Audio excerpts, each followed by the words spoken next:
आप लोगों को यहाँ पे बुलाया है ताकि आपके माध्यम से हम हर इंसान को, हर बेनिफिशियरी को यह बात बता सके कि ई श्रम के क्या फ़ायदे हैं और उसके लिए क्या डॉक्यूमेंटेशन करनी चाहिए। ई श्रम जो है वह एक सुरक्षा बीमा है जिसमें यदि उस रजिस्टर्ड बेनिफिशियरी की एक्सीडेंटल डेथ हो जाती है तो मरणोपरांत उसकी जो फैमिली है उनको 2 लाख की सुरक्षा बीमा दी जाती है। यदि वह इस एक्सीडेंट के दौरान डिसेबल हो जाता है, परमानेंट डिसेबल होता है, तो उसे उस 2 लाख की सहायता राशि दी जाती है।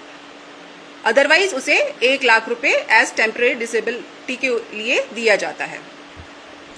तो भारत सरकार ने 2022 मार्च तक के जो केसेस थे ई श्रम के रिगार्डिंग उसमें सैंक्शन दी थी। तो उसमें यह बताया गया था कि 2022 मार्च से पहले यदि कोई ई श्रम रजिस्टर्ड व्यक्ति डिसेबल हो गया है या उसकी डेथ हो गई है तो उसके केस हमें प्रोसेस करने हैं। तो आपके माध्यम से मैं ये भी रिक्वेस्ट करूंगी कि यदि इस तरह की कोई बात, कोई एक्सीडेंट आपको पता चलती है जिस व्यक्ति का ई श्रम में रजिस्ट्रेशन हुआ है तो वो एप्लीकेशंस भी आप हमारे तक पहुंचाएं, क्योंकि इसमें हमें ही असिस्टेंट लेबर कमिश्नर्स को ही उनके केसेस को आगे प्रोसेस करना है।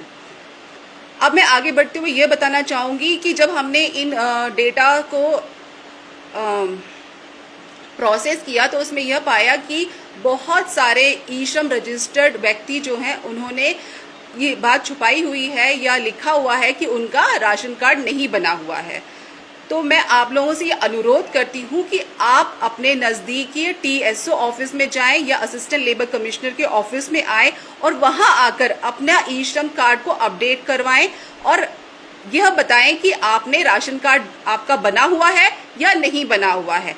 यदि आपका राशन कार्ड बना हुआ है तो आपने अपने सारे, चाहे वो फैमिली के 4 मेंबर हो, 3 मेंबर हो, जितने भी लोग हैं जिनके ई श्रम कार्ड बने हुए हैं, वह राशन कार्ड की कॉपी के साथ हमें अप्रोच करें TSO ऑफिस में जाके, जो कि CAPD डिपार्टमेंट का है, और या फिर असिस्टेंट लेबर कमिश्नर के ऑफिस में आप आएं ताकि हम आपका केस जो है आगे उनके पास फॉरवर्ड करेंगे और आपका जो राशन कार्ड है वो अपडेट करेंगे। यदि आपका राशन कार्ड नहीं बना हुआ है तो भी आपने हमारे पास अप्रोच करना है।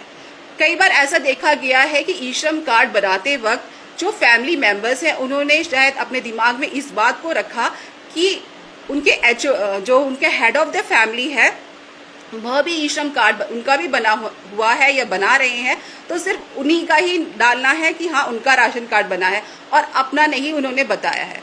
तो ये सवाल ये है कि जिसका राशन कार्ड नहीं है तब भी उसने ई श्रम बनाया हुआ है, अगर उसकी हेड ऑफ द फैमिली का बना हुआ है तो उन्होंने भी अगर ई श्रम बनाया हुआ है तो बीच में क्या दिक्कत आ रही है?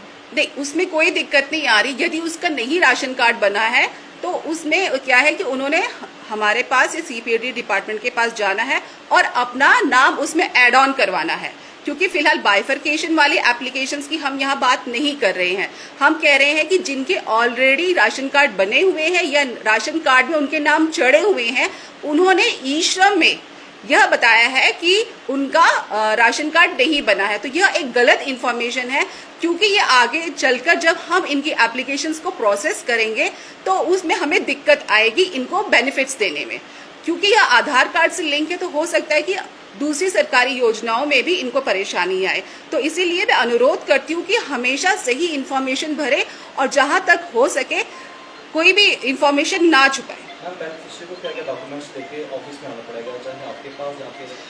फिलहाल तो उन्हें अपना ई श्रम कार्ड और राशन कार्ड ये दोनों कॉपीज लेके आनी है। मैं फिर से कहूंगी, यदि परिवार में 3 या 4 या सभी लोगों के ई श्रम कार्ड बने हुए हैं और उनके नाम भी चढ़े हुए हैं या नहीं चढ़े हुए हैं राशन कार्ड पे, तो वो लेके तुरंत अपने नज़दीकी TSO ऑफिस जाएं या असिस्टेंट लेबर कमिश्नर के दफ्तर में आए। और यह जो सारी प्रक्रिया है हमें 10 दिन के अंदर पूरी करनी है।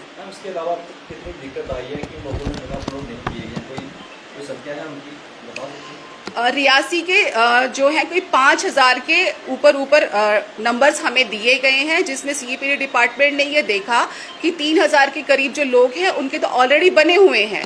तो इसी वजह से जो पूरा डेटा है वो थोड़ा सा खराब हो गया है, तो जिसकी वजह से आने वाले समय में हो सकता है कि उन्हें परेशानी हो, तो वो परेशानी ना फेस करें इसी के लिए डिपार्टमेंट, लेबर डिपार्टमेंट और CAPT डिपार्टमेंट जो है तत्पर लगा हुआ है कि इस पूरे डेटा को ठीक किया जाए। तो इसमें हमें लोगों का ही सहयोग होगा, तभी हम इस पूरी प्रक्रिया को समय रहते पूरा कर पाएंगे। तो 10 दिन के अंदर ये करना पड़ेगा। जी, हमें 10 दिन के अंदर का ही टाइम मिला है और इस 10 दिन के अंदर मैं फिर से अनुरोध करूंगी कि आप जाए नजदीक के TSO ऑफिस में और इसे अपडेट करवाएं।